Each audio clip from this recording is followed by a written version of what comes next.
Hello student, मैं इस video में लेकर आई हूँ क्लास 12 स्टूडेंट आप लोग के लिए हिंदी आरो काव्य खंड का सहर्ष स्वीकारा है, जिसके कवि हैं गजानन माधव मुक्तिबोध। इसके पार्ट 1 में मैं 2 काव्यांश को पढ़ा दी हूँ। आज तीसरा काव्यांश पढ़ाने जा रही हूँ। आप ध्यान से सुनेंगे। मैं यहाँ तक पढ़ा दूँ कि मुझ पर त्यों तुम्हारा ही खिलता हुआ चेहरा है। यहाँ तक मैं इसके भावार्थ को बता दी हूँ। और चलिए नेक्स्ट मैं आगे पढ़ाने जा रही हूँ। इसे ध्यान से सुने और समझे। सचमुच मुझे दंड दो कि भूलूं मैं तुम्हें भूल जाने की। दक्षिणी ध्रुवी अंधकार अमावस्या शरीर पर चेहरे पर अंतर में पालूं मैं, झेलूं मैं उसी में नहालूं मैं। अब यहाँ कवि क्या कहना चाहते हैं? कवि कहना चाहते हैं कि वह अपने प्रिय से दंड पाना चाहते हैं कि उसे भूल जाने का, उसकी प्रिय उसे क्या दंड दे कि उसे भूल जाने का। वह स्वयं को उस सघन, अब देखिए भूल जाने की दंड पाना चाहते हैं। फिर दक्षिणी ध्रुव अंधकार अमावस्या, अब वह स्वयं को उस सघन अमावस्या के अंधकार में ले जाना चाहते हैं कि जो दक्षिणी ध्रुव पे उपस्थित है। क्यों? क्योंकि दक्षिणी ध्रुव पे आप लोग को मालूम ही है 6 महीने के दिन और 6 महीने की रात होती है, यानी 6 महीने तक वहाँ क्या होता है? घनघोर अंधेरा होता है। तो वह स्वयं को उसी सघन अमावस्या के अंधकार में ले जाना चाहते हैं जो दक्षिणी ध्रुव पे उपस्थित है, अर्थात लंबे समय तक घनघोर अंधकार में ले जाना चाहते हैं।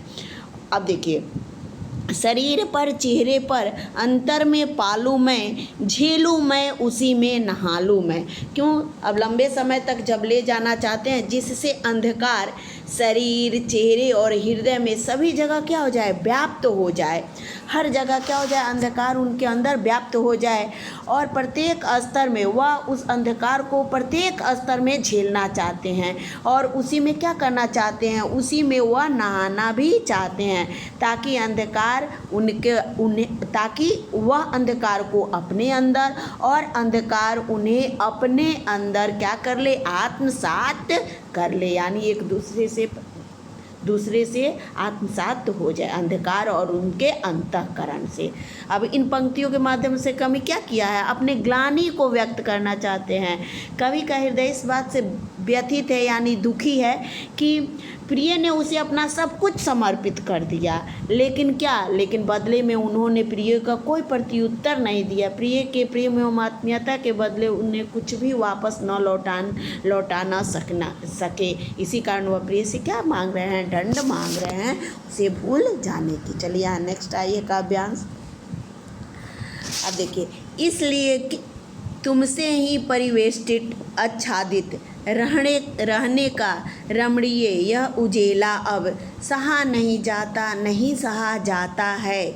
ममता के बादल की मंडराती कोमलता भीतर पिराती है, कमजोर और अक्षम हो जाती है आत्मा। यह छटपटाती छाती की भवितव्यता डराती है, बहलाती सहलाती आत्मीयता बर्दाश्त नहीं होती है। अब क्या कवि कह रहे हैं? अब कवि कहना चाह रहे हैं कि चारों तरफ से परिवेष्टित मीन्स क्या होता है? कि चारों तरफ से घिरा हुआ, और आच्छादित मीन्स छाया हुआ, यानी पूरी तरह से ढका हुआ। तो कवि कहना चाहते हैं कि उसके चारों ओर उसके प्रिय की आत्मीयता में मतलब कि उसके प्रिय की उसकी कोमलता, उसका स्नेह, उसका प्रेम ही व्याप्त है, जिसके कारण उसे चारों तरफ क्या लगता है? रहने का रमणीय यह उजाला अब सहा नहीं जाता। अब अपने प्रिय की स्नेह, ममता, कोमलता के कारण, प्रेम के कारण उसे चारों तरफ एक मनोरम क्या है? उजाला छाया रहता है। किससे? उसके प्रेमी के, उसके प्रिय के व्यक्तित्व से चारों तरफ क्या उजाला छाया रहता है, छा गया, जिससे अब वह स्नेह और प्रेम तथा आत्मीयता का उजलापन अब क्या होता है? उन्हें बर्दाश्त नहीं होता, सहा नहीं जाता है, नहीं सहा जाता है। अब उस कवि को उस प्रिय के व्यक्तित्व का उजलापन उन्हें बर्दाश्त नहीं होता है। वो इसे सहने में क्या है? अक्षम्य मान रहे हैं। कौन? कवि अपने आप को। अब करा ममता के बादल की मंडराती कोमलता भीतर पिराती है।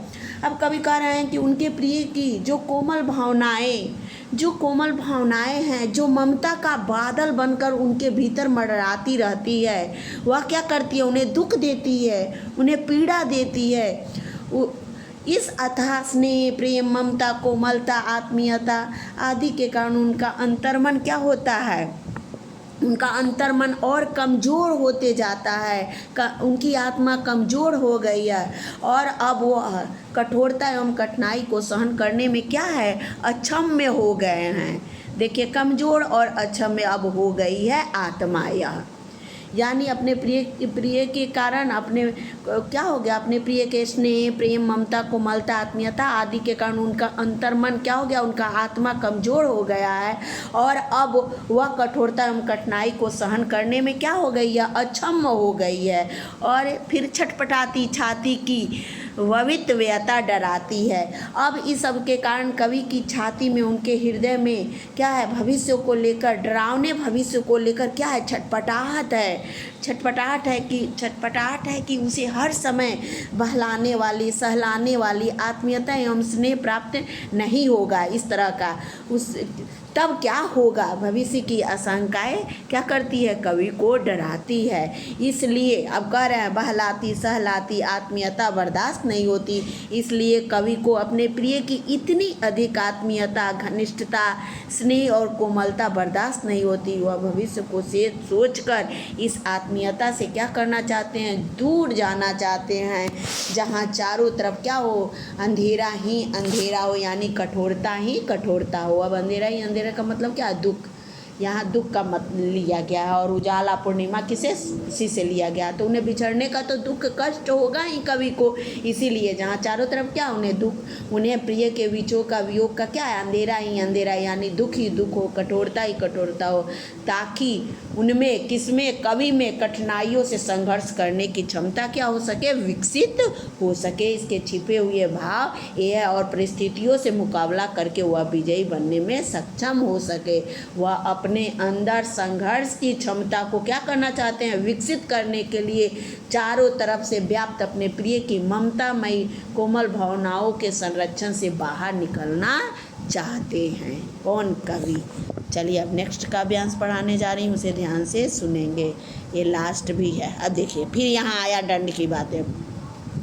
कह रहे हैं, सचमुच मुझे दंड दो कि हो जाऊं पाताली अंधेरी की गुहाओं में, विवरों में, धुएं के बादलों में, बिल्कुल मैं लापता कि वहाँ भी तो तुम्हारा ही सहारा है।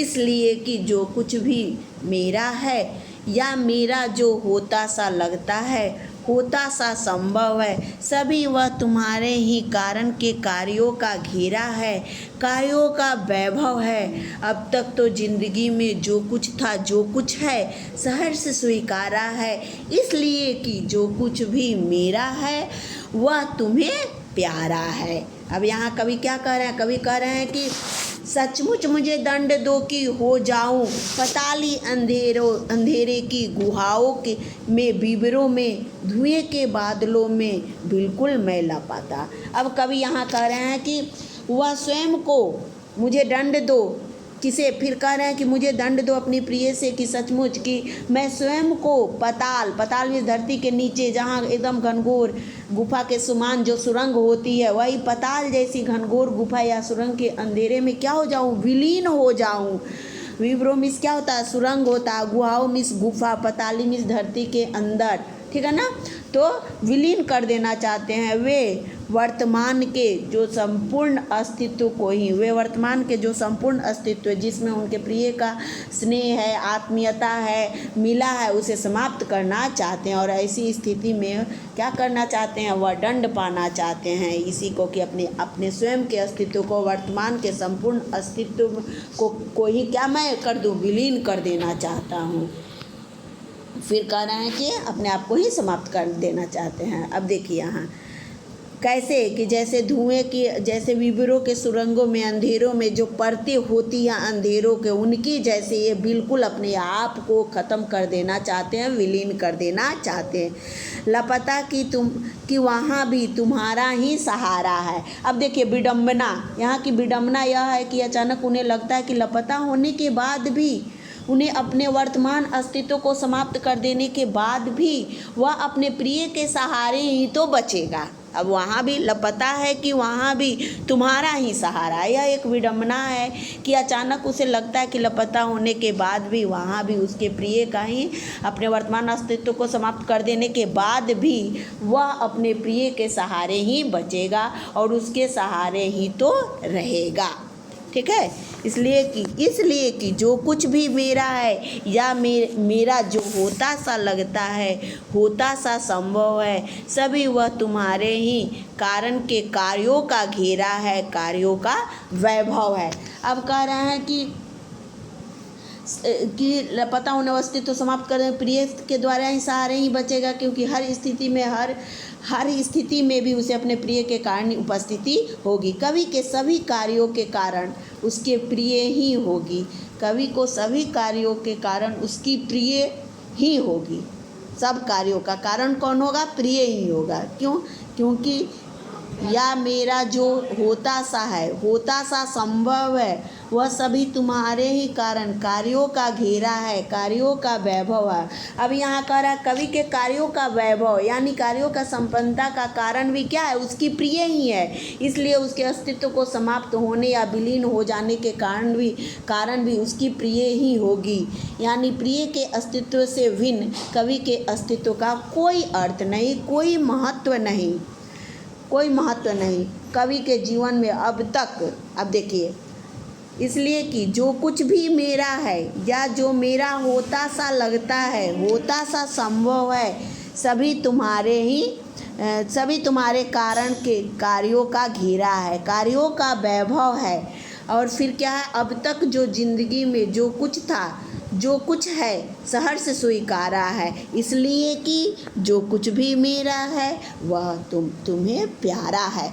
अब कह रहे हैं कि अस्तित्व से भिन्न कवि का कोई अस्तित्व का अर्थ नहीं है, क्योंकि कवि के जीवन में अब तक जो कुछ भी था या वर्तमान में जो कुछ भी है या भविष्य में जो कुछ भी रहेगा, वह सब कवि को सहर्ष के साथ स्वीकार है, क्योंकि उससे जुड़ी सभी स्थितियाँ, कवि से जुड़े सभी, अर्थात कवि के प्रिय को क्या है? प्यारे। यानी कवि की जो प्रिय है वह कवि को हर स्थितियों में, सुख में, दुख में, सभी स्थितियों में कवि को क्या करती है? प्यार करती है, स्वीकारती है। इसलिए कि कवि को भी वे प्यारे हैं।